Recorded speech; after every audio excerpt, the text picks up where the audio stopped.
Hey guys, what's up? Travis with Idaho 2A Tactical. Hope everybody's doing well out there. I wanted to recap the Elftmann triggers that are available for the B&T firearms. We have three primary trigger types. We have the legacy triggers that B&T has been known to put in the metal limited edition lowers. And then we have a couple new offerings recently that have come out by Elftmann. So Elftmann is more or less retiring this trigger. B&T is going to start offering the Apex trigger and the metal lowers. And we've got the Legacy, we have a new SE trigger, and we have the Apex trigger. So the Apex trigger is going to be the higher end, more expensive trigger. It's about $250 ballpark. We have the SE that's very much like the Apex trigger as far as the trigger shoe. The mechanics are a little different, trigger pull's a little bit different, but the shoe style is similar between the Apex and the SE. And again, we have the Legacy trigger. And in the last video I did, we did do a trigger pull comparing the Legacy trigger and the Apex, but we didn't talk about the SE, and that's what I kind of want to hit on this video. So here are the Legacy triggers right here. This is the curved trigger shoe that Elftmann made. They still make them. We asked and kind of begged Art and Alex Elftmann if they would make more of these triggers for us because we have a lot of customers who really like this style. They like the aesthetics of it and they like the trigger pull. And so we're able to still sell these. But if you notice the mechanics between the Legacy style and the Apex, and please note that the Apex trigger shoe is, sorry, I just goofed. So the Legacy and the SE trigger. The SE trigger has the same trigger shoe. I'm gonna pop this off because I left this off intentionally to show you guys. So the trigger shoe on the Apex is the same as the SE. So that trigger shoe is gonna fit on the trigger like that, and it's held in with a screw. You can ditch this, you can take this off, and you can just use the flat metal trigger without the shoe. That is an option. The shoes do come curved or flat. Most of the guys I know like the flat, but those are an option. So again, this is the SE, so this is kind of the middle range cost trigger. I think this is about, I think this is like mid 100s, which is pretty low. It's actually, this one is cheaper than the Legacy, and I'll get into why that is. But the mechanics are almost identical. You can see pretty much the wire cut is identical. Where the mechanics differ is that the Legacy has ball bearings inside the hammer, or ball bearings, and on this hammer, it runs on the bushing. So there's no ball bearings in the SE. And then because of that, the cost is lower. The trigger pull is pretty much identical between the SE and the Legacy. So let me show you the trigger pull. And incidentally, this is a metal B&T tan lower. And I wanted you to see how this looks on this SPC9. It's an identical match on the finish. Pretty cool. B&T is also making this in a Glock metal lower with the same finish match. Let's just go ahead and show this firearm is clear. It's clear in the chamber. And one other thing I noted in the last video was that when the hammer was forward, it was kind of challenging to put the safety in safe. Now I had somebody post a comment on the last video who said with the reduced weight safety springs, the safety would go into safe. And I tried that out, and sure enough, it works. I didn't realize that, and somebody pointed that out. So this is the Legacy trigger, and let's put the hammer down, and I'll show you. Right now, the hammer is forward, and it's dropping a safe, no problem. So that's kind of interesting that the reduced weight triggers, reduced weight safety springs actually kind of play a role in that. I found that very interesting. So let's ghost this trigger, and then we'll kind of work our way up to the SE and the Apex. So hammer's cocked back, we're on safe. Let's drop it down into fire and zoom in there. So we're already up against the wall. Let's do that again. Okay, I'm gonna keep my finger down. Let's reset that.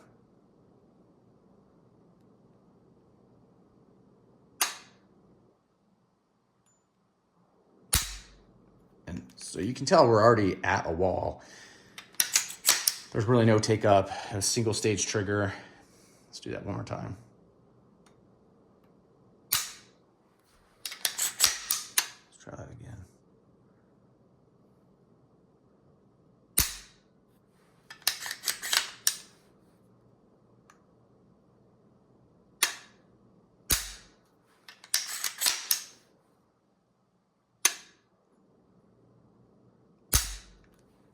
There you go. That is a legacy style. So now on to the SE. So the SE again has this new trigger shoe. And you know, I've talked to a lot of customers. A lot of customers like the aesthetics of this legacy trigger a lot better than this trigger. Remember, you can take this trigger shoe off and you can just run it as a straight bar. I think there's a lot of other triggers on the market that just kind of have a metal straight bar. Let's go ahead and check, make sure this is clear. Is that clear in there? Looks good. Let's go ahead and ghost this trigger. So this is going to be the same mechanics, remember, as the legacy. So if you look at that, compared to the legacy, it's identical. And so just real quick, here's the mechanics of the Apex. So it's vastly different, right? So let me hold all three up so you can just see them real quick. Legacy, SE, Apex. And so you can tell the Apex is very different. It has two disconnectors.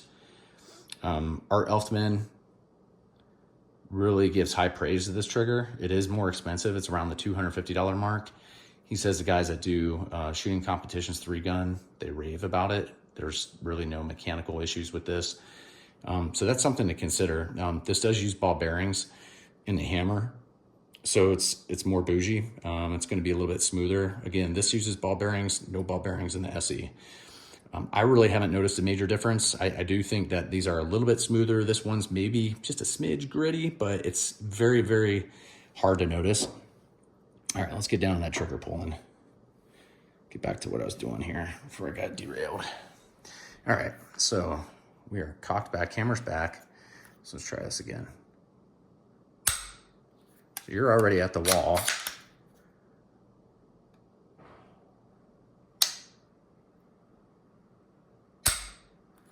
You can see that's a really crisp break.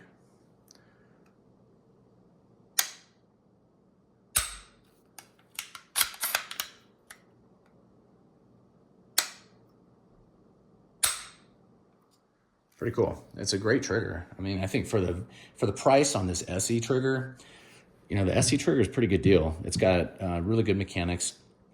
Now let's move on to the Apex. And remember, the Apex is this one here with two disconnectors. And so Art Elftmann raves about this one. He says it's the safest trigger you can buy on the market because there are two disconnectors. Again, it's on ball bearings. It's more the bougie one. And when we do the ghosting on this trigger, if you've seen the last video, you're gonna know that there's more uptake. There's a little bit more reset, etc. So there's a little bit more wiggle room there compared to these two triggers. But because of that, I think you do get a little bit more enhanced safety. And I feel as though the Apex is more of a two-stage trigger because there's a bit of uptake, you hit a wall, and then it breaks. So these are more like a one-stage, single-stage trigger, and the Apex is more like a two-stage trigger. So let me show you this, and let me show you that it's clear. So you can see that's clear. And incidentally, this is a charging handle that we've designed. Kind of came up with that because I felt like the traditional charging handle, when I go to do like a full auto competition or some kind of shooting pistol caliber carbine competition, you know, flipping this thing out while it's nice and it lies flat against the frame of the firearm, it takes a little bit extra more time to grab that and pop it out. than it does to grab something that's just got some meat right there and you can just crank on it. I like this a lot better. We're gonna come out with, I think, 2 charging handles. This is just a prototype, so this is made of polymer. The final cut will be metal, but this is how it looks right now. A couple ridges on here, so your finger just kind of catches on there, and then you rack it however you want to. Kind of cool. All right, let's get down to ghosting this thing. So again, this firearm is clear, and this is the apex. There we go. So you can tell there's already a little uptake there. So again, like a 2-stage trigger, right? You're gonna have some uptake, and then you hit a wall and it breaks. And I would say that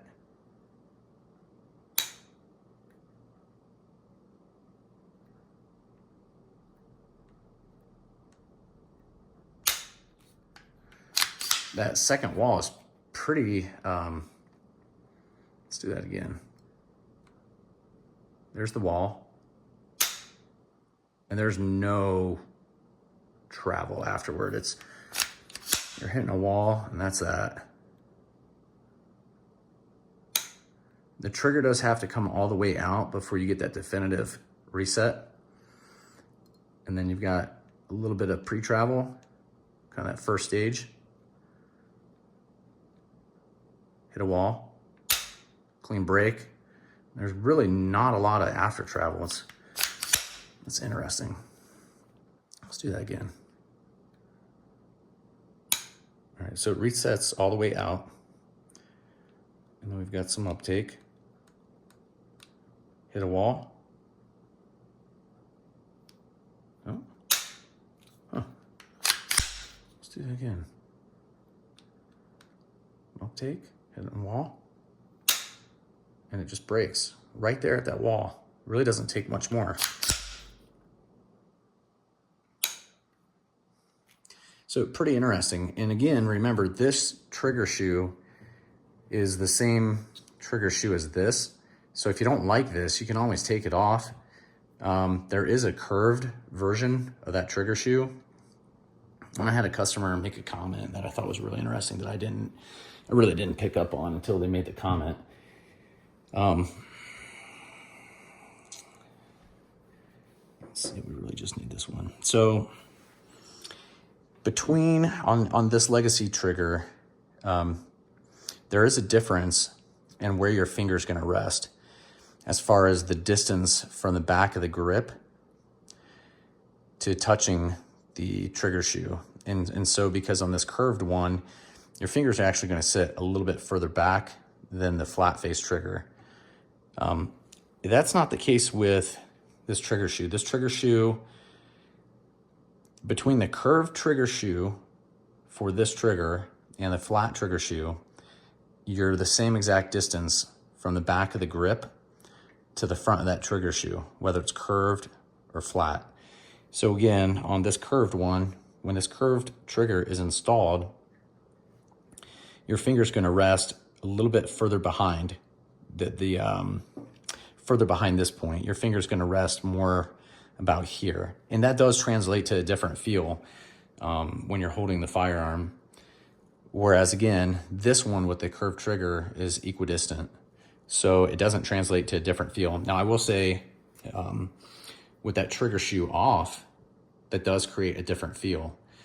Whether that's comfortable to shoot with that trigger shoe off, I'm not sure. I haven't done it yet. But, you know, I mean, I don't know. I don't know if that's a deal breaker. I will say I like that Apex a lot more than I thought I was going to like it. It's a bit more of a 2-stage trigger, which I think, you know, depending on what you're going to use your firearm for and where you're going to keep your firearm, like if it's for your home gun or maybe just the range, you know, maybe it doesn't really matter which trigger you put in. If it's something that maybe you're going to keep in a backpack on you for some kind of defensive situation, then it might be a good idea to consider the 2-stage trigger, the Apex, just for the mere fact that,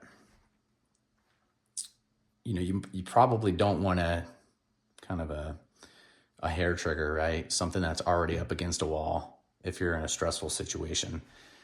And then you might have an accidental discharge. And I'm sure everybody out there thinks that That's not going to happen to them. But I think if you're forced to use a firearm in a defensive situation, you're going to have a bit of adrenaline pumping through your body. I think that would be pretty reasonable to assume.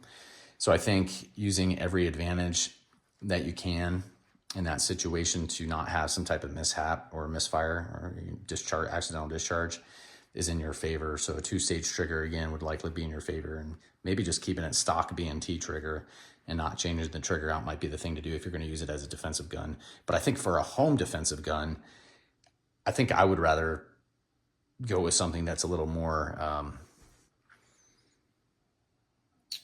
easy to use, more like this, more like that than 2-stage.